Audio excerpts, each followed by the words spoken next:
इस लेक्चर में हम बात करेंगे प्रोमो, ट्रेलर या टीजर के बारे में। अब ये चीज़ें होती क्या हैं, मैं आपको थोड़ा सा एक्सप्लेन कर देता हूँ। कोई भी आपका जो ऐसा प्रोजेक्ट होगा, कोई भी आपकी फिल्म है, कोई ड्रामा है, कोई डॉक्यूमेंट्री है, म्यूजिक वीडियो है, आप उसकी एक खास ड्यूरेशन हो सकती है। अब किसी को आपने अट्रैक्ट करना हो अपने उसकी तरफ, प्रोजेक्शन की तरफ, या फिर आपने किसी क्लाइंट को दिखाना हो, या फिर आपने एज अ पोर्टफोलियो दिखाना हो, तो सबसे ज़्यादा हेल्पफुल चीज़ जो रहती है वो उसका प्रोमो रहता है। तो प्रोमो बेसिकली उसका एक थोड़ा सा, आप कह लें बहुत ज़्यादा, बल्कि शॉर्टर वर्जन भी हो सकता है, और उसमें आपका best production element, best post production element, या जिस तरीके से भी आप उसको बेस्ट दिखा सकते हैं, आप अपने प्रोमो के अंदर दिखा सकते हैं। आमतौर पे आपको ये भी देखने में मिला होगा कि जो प्रोमो आप देखते हैं किसी मूवी का, या ट्रेलर जिसको आप आम जबान में ट्रेलर भी बोलते हैं, तो नॉर्मली ट्रेलर आपको बहुत अच्छा लगता है, लेकिन जब मूवी देखते हैं तो उसमें आपको उतना मज़ा नहीं आता। तो ये एक खास बात भी कह सकते हैं कि उस प्रोमो की वजह से, उस ट्रेलर की वजह से आप उसकी उसको देखने के लिए उस पर अट्रैक्ट होते हैं, उसको देखने के लिए। और उसके बाद फिर जब आप देखते हैं तो मे बी वो चीज़ ना हो। तो प्रोमो एक बेस्ट चीज़ है मार्केटिंग के लिए, प्रमोशन के लिए, और फर्दर डिस्ट्रीब्यूशन के लिए भी। तो आइए हम देखते हैं प्रैक्टिकली कि किस तरीके से हम अपने एक फाइनल एडिटेड प्रोजेक्ट में से प्रोमो बनाते हैं। मैं आपको थोड़ा सा ये भी बता दूं कि स्टेप बाय स्टेप अगर हम कुछ प्रोसेस देखें प्रोमो के, तो सबसे पहले आपने उसके बेस्ट शॉट्स जो है अपने प्रोजेक्ट के, उसको सिलेक्ट करना है, उसको उसमें से एक्सट्रैक्ट करना है। उसके बाद आपने उनका ट्रीटमेंट इस तरीके से देना है जो कि मे बी आपका नॉर्मल ट्रीटमेंट जिस तरह से लीनियर चलता है उस तरह से ना हो। शॉर्ट्स को आपने रीअरेंज इस तरह से करना है, कुछ आपने उसमें इफेक्ट्स इस तरह डालने हैं, कुछ साउंड इफेक्ट्स डालने हैं, या आपने कोई भी टेक्स्ट के थ्रू जिस तरीके से भी अपनी स्टोरी को प्रोजेक्ट करना है, आप उसके अंदर कर सकते हैं। आइए इसका प्रैक्टिकल तरीके से करने का तरीका देखते हैं। तो इस वक्त मैंने अपना एडोबी प्रीमियर प्रो का प्रोजेक्ट खोल लिया है, जो कि एक म्यूजिक वीडियो थी जो हमने यहाँ पर एडिट की थी। और इस म्यूजिक वीडियो का अब हम एक प्रोमो कह लें, ट्रेलर या फिर टीजर कह लें। जैसे कि हमने पहले बात की थी, टीजर आपका वो हो सकता है जो कि बिल्कुल जिसमें आप टीजिंग एक एलिमेंट डालते हैं, जिसमें आप फुल रिवील नहीं कर रहे होते कि क्या है उसके अंदर, इसकी स्टोरी क्या है, लेकिन मे भी कुछ इस तरह का सस्पेंस, कोई इंटरेस्टिंग एलिमेंट इस तरह का अपने वीडियो में से डालते हैं, जो आप बाद में उसको मज़ीद मार्केट कर सकते हैं। तो खैर हम इसकी अप्रोच देखते हैं। जैसे कि हमने बताया कि आप अपने स्टॉक्स में से, जिस तरह के हमने कुछ वेबसाइट्स भी बताई थी, मोशन अरे, एनवाटो, और इस तरह की और भी बहुत सारी वेबसाइट्स हैं जहाँ से आप ले सकते हैं। वहाँ पर आपको कुछ ट्रेलर्स के पैक भी मिल जाएंगे जिसमें आपके पास एक साउंड डिज़ाइन हुआ होगा। नहीं तो आप अलग से भी एलिमेंट्स लेके बना सकते हैं। आप ओरिजिनल जो उसका अपना म्यूज़िक या फिर ओरिजिनल ऑडियो है जो कि आपके प्रोजेक्ट की, उसको भी यूज़ कर सकते हैं। बट टोटली डिपेंड करता है कि आप अपना ट्रीटमेंट किस तरीके से रखते हैं। तो हम इस वक्त जो है एक अपने प्रोमो का एक सीक्वेंस बना लिया है। ये मेरे पास फाइनल प्रोजेक्ट है। मैं इस पे सबसे पहले जो मैंने काम करना है वो मैंने बेस्ट शॉट्स इसमें से सिलेक्ट कर लेने हैं। इसकी रेजोल्यूशन यहाँ से प्लेबैक फुल कर लेते हैं। तो ये मैंने अपनी जो फाइनल फाइल थी सोर्स विंडो में खोल ली है, और ऑब्वियसली ये एक्सपोर्टेड फाइल है। अगर आप चाहें, बल्कि मैं रिकमेंड करूँगा, वो बेहतर भी होगा कि जिस टाइमलाइन पे आपने उसको एडिट किया है आप उधर से ही शॉर्ट सिलेक्शन कर लें, क्योंकि वहाँ पर आपके पास short by short next shorts पे जाना आसानी रहेगी, और कुछ आपको कंट्रोल भी बेहतर मिलेगा। इसमें आपको इन और आउट पॉइंट लगाने में थोड़ा सा टाइम ज़्यादा लग सकता है। लेकिन अगर तो आपके पास उस तरह से टाइमलाइन नहीं है, या फिर आप ऐसे प्रोजेक्ट पे काम कर रहे हैं जो कि ऑलरेडी एक्सपोर्ट हुआ हुआ है, आपके पास सिर्फ फाइनल फाइल है, तो फिर ये अप्रोच आपके पास बेस्ट हो सकती है कि आपने फाइनल वाली फाइल जो एक्सपोर्टेड फाइल है उसमें से आपने शॉर्ट्स सिलेक्ट करने हैं। और हम कोशिश करेंगे हम बेस्ट शॉर्ट्स निकालें इस वक्त। इधर मैंने इन पॉइंट लगाया इस पे, और आगे जाके एक शॉट ये, और साथ में ये शॉट, मैं इसको एक साथ टाइमलाइन पे मैं यहाँ पर इसको रखता रहता हूँ। तो अभी जो मेरा टाइमलाइन बेसिकली बनी हुई है उसकी सेटिंग है 1944 इंटू 810, जो कि एक कंप्रेस वर्जन के लिए थी। अभी इसमें फिट इन नहीं आ रहा।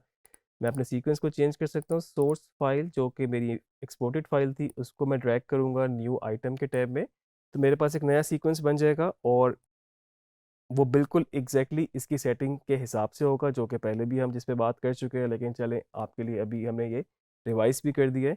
और अब मैं ये कर सकता हूँ कि जिस सीक्वेंस पे मैं काम कर रहा था उसको मैं यहाँ से कॉपी करके इस नए सीक्वेंस पे ले आऊँ। अब आप देख सकते हैं कि जो आपने सिलेक्शन की हुई है वो इस वक्त बिल्कुल स्क्रीन के हिसाब से फिट इन हो रही है। हम और मज़ीद कुछ शॉर्ट सिलेक्ट करते हैं।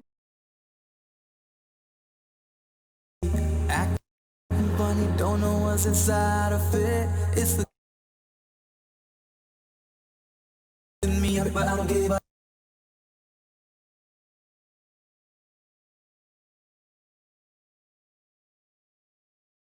Your mind.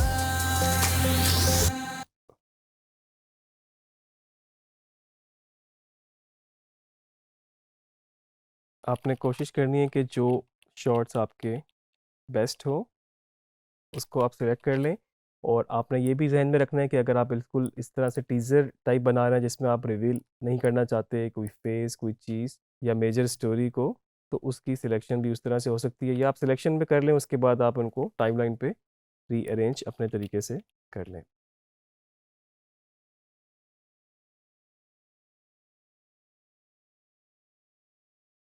चलिए मैं कहता हूँ मेरे पास इस वक्त कुछ क्लिप्स आ गए हैं और मैं इनके साथ काम करता हूँ और फर्दर मेरे पास चॉइस है कि मैं बाद में भी और शॉर्ट्स ऐड करना चाहूँ तो कर लूँ। इनिशियल मेरे पास कुछ शॉर्ट्स आ गए हैं। ये एक लूप मैंने साउंड से बनाया हुआ है जो कि इफ़ेक्ट्स को कुछ मिक्स भी किया हुआ है और फर्दर इसमें हम कुछ मज़ीद इफ़ेक्ट्स भी मिक्स करेंगे। इसकी असल ड्यूरेशन अगर हम देखें यहाँ पर तो सोर्स फाइल में इसको मैंने यहाँ पर एफ प्रेस किया आपके पास यहाँ खुल गई। तो ये काफ़ी इसकी ड्यूरेशन कोई 1 मिनट 16 सेकंड थी और हमने इसमें से एक छोटा सा चंक लिया है। आप चाहें तो इसको स्क्रैच से क्रिएट भी कर सकते हैं क्योंकि इसमें कुछ साउंड इफेक्ट्स हैं कुछ एलिमेंट्स हैं और साथ में आप ओरिजिनल जो अगर आपका अपना म्यूज़िक है वो भी यूज़ कर सकते हैं। तो आप देख रहे हैं कि ये म्यूज़िक ही पूरा एक ट्रेलर के हिसाब से डिज़ाइन हुआ हुआ है और मैं इस वक्त जो मैंने इसका एक चंक लिया है जो कि मेरे पास है 17 सेकंड का। हम इसको कुछ एडिट करना शुरू करते हैं और पहला शॉट मैंने ये लगाया।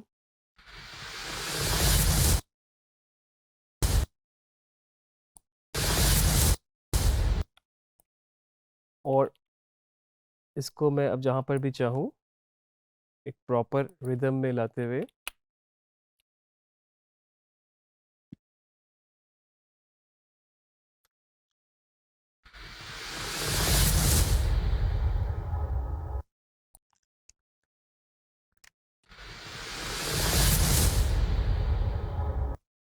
थोड़ा सा हम चाहें स्पीड के साथ भी प्ले अराउंड कर सकते हैं। कंट्रोल आर से हम स्पीड पे गए और थोड़ा सा इसको मैं फिट इन करने के लिए ट्राई कर लेते हैं 80 पे पहले।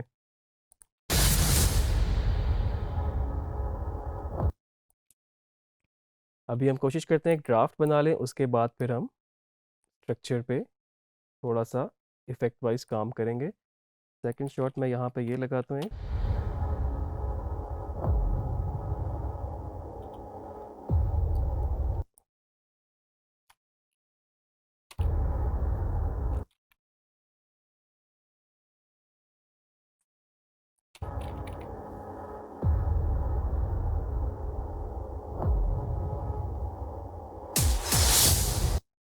यहाँ पर हमारे पास इम्पैक्ट ज़्यादा है तो हम उस तरह का कोई शॉट लगाते हैं जिसमें हम कुछ इम्पैक्टफुल कुछ कर सकें और मे बी हम कुछ बाकी शॉट्स को इस तरह हमने बात की थी कि अपनी पेस के हिसाब से हम कुछ चेंज करेंगे। तो यहाँ पर हम देखते हैं और बीच में अगर और भी चीज़ें बीच में मिसिंग है हम उसको फिल बाद में करेंगे। और यहाँ पर हम थोड़ी सी पेस को चेंज करें अपनी इन दो शॉट्स को शार्प कर दें।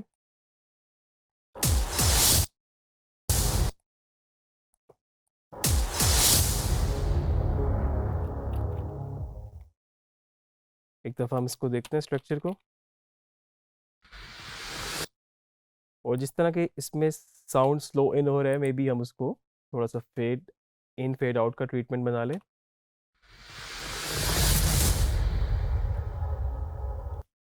इसको थोड़ा सा हम 70% कर लें और यहाँ से इसको भी हम फेड आउट कंट्रोल डी।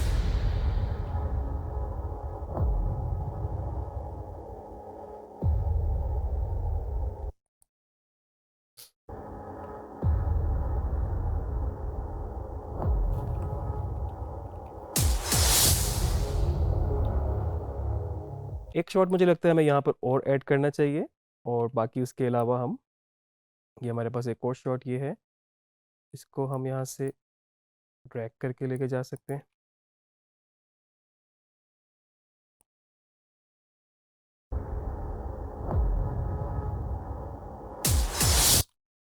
और ऊपर लेयर में इसलिए मैं लेके गया था ताकि मेरा नीचे का एडिट कुछ आगे डिस्टर्ब ना हो ताकि इधर वाला जो एडिट था वो ऑलरेडी फाइन है इस वक्त एडिट।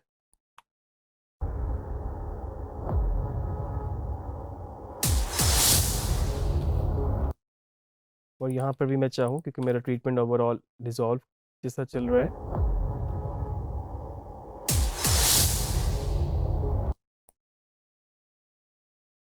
हम देखते हैं अगर एक शॉट इसमें और ऐड कर सकें इसी के साथ सीक्वेंस का।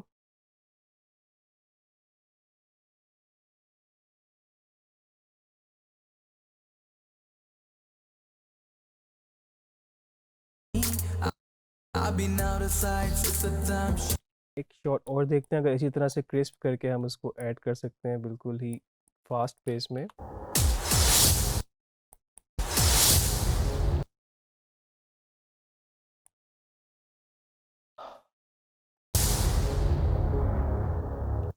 ठीक है, अभी हम थोड़ा सा इसको चेंज करेंगे। अब हम ट्रीटमेंट की तरफ आते हैं। मैं समझता हूँ कि हमारे पास ड्राफ्ट बन गया है। अब हमारे पास थोड़ा सा ट्रीटमेंट के लिए मार्जिन है।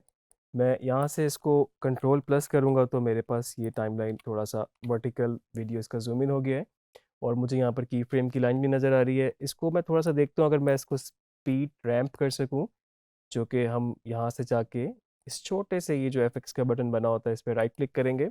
आपके पास जो बाय डिफ़ॉल्ट यहाँ पर लाइन आ रही होती है ओपेसिटी वाली, वो चेंज हो जाएगी इसकी स्पीड पे। और हम देखते हैं कि किस पॉइंट पे हम इसको तेज़ करें, इस इम्पैक्ट का जो साउंड आ रहा है इसको यूटिलाइज़ करें बेहतर तरीके से। पेन टूल से मैंने यहाँ पर टी से मैंने पेन टूल सेलेक्ट किया और इस एरिया को मैं समझता हूँ कि मैं थोड़ा सा रैप करूँगा, स्पीड इसकी मैं तेज़ करूँगा। दोबारा सिलेक्शन टूल पकड़ा और यहाँ से मैंने इसकी स्पीड बढ़ाई, थोड़ा सा इसको स्मूथ करने के लिए ज़रा यहाँ से इसको की फ्रेम्स को मैंने इस तरह मूव किया।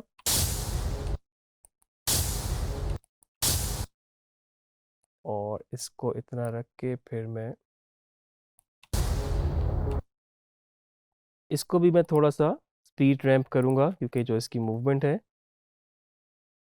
वहाँ तक हमें लगता है कि इसका बेहतर इम्पैक्ट आ जाएगा। उसी तरीके से पेन टूल से की फ्रेम ऐड किया और उस एरिया की स्पीड ऊपर बाकी इसको लेके गया। मैं इसको थोड़ा सा हम स्मूथ कर लें। अब देख सकते हैं कि थोड़ा सा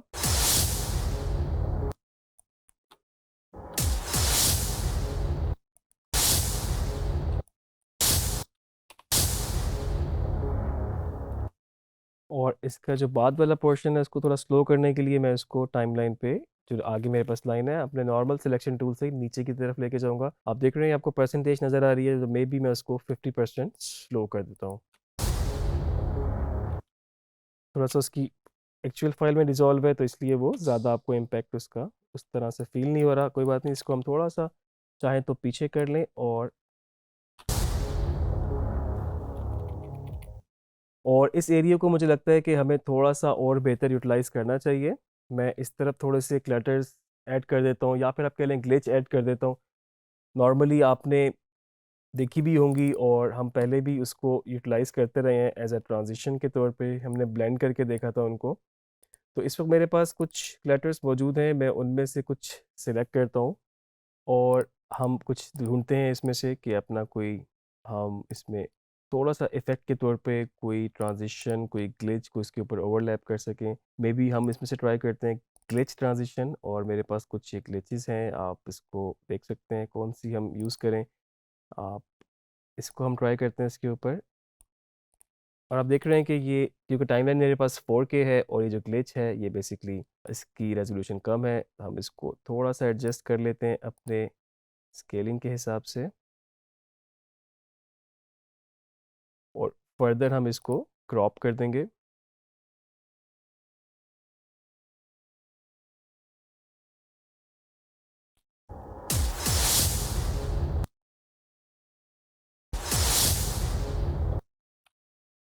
तो इस तरह की कोई भी ग्लिच कोई भी इफ़ेक्ट आप यूज़ कर सकते हैं। मैं अभी आपको जस्ट कोई और भी यूज़ करके दिखा देता हूँ जिसमें आपके पास ग्लिच के अलावा आपके पास और भी हो सकती हैं, जिसमें से हम नॉइस में देख लेते हैं और इनको भी आपस में हम मिक्स कर सकते हैं, सिर्फ अलग अलग से नहीं। आप देख रहे हैं ये मेरे पास नॉइज़ है, चलिए ग्लिच की जगह हम नॉइज़ यूज़ करके देखते हैं और इसी तरह इसकी ड्यूरेशन हम बढ़ा देते हैं और ऊपर से इसको लेटर बॉक्स कर देंगे। फर्दर आप चाहें तो इसकी ओपेसिटी भी कम कर सकते हैं, हमने स्क्रीन किया हुआ था साथ में, आप इसकी ओपेसिटी भी कम कर सकते हैं। यहाँ से इसको हम रिजॉल्व दोबारा कर देंगे ताकि प्रॉपर ब्लैक पे जाए। इसको बैलेंस करने के लिए ऊपर से बेशक हम क्रॉप कर लें या फिर हम चाहें तो वैसे भी लेटर बॉक्स इसको लगा सकते हैं। इवन कि इसकी स्केलिंग भी आप उस तरीके से कर सकते थे। मैंने इस पे क्रॉप लगाया है और मैं इसको चाहूँ तो उसके स्क्रीन के हिसाब से ही मैंने फुल स्क्रीन की, और मैं इसको मैनुअली भी कर सकता हूँ। यानी मैनुअली से मतलब ये है कि यहाँ से भी सेट कर सकता हूँ।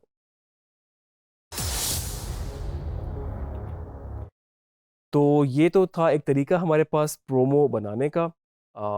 इसकी प्रैक्टिस करें, किसी फाइनल प्रोजेक्ट में से शॉर्ट्स लेके कुछ उसको डिफरेंट ट्रीटमेंट करके देखें, कुछ ट्रेलर्स को देखें, कुछ उनको स्टडी करें और प्रैक्टिस आगे करते जाएं। आगे लेक्चर्स में मज़ीद चीज़ों पे हम बात करेंगे।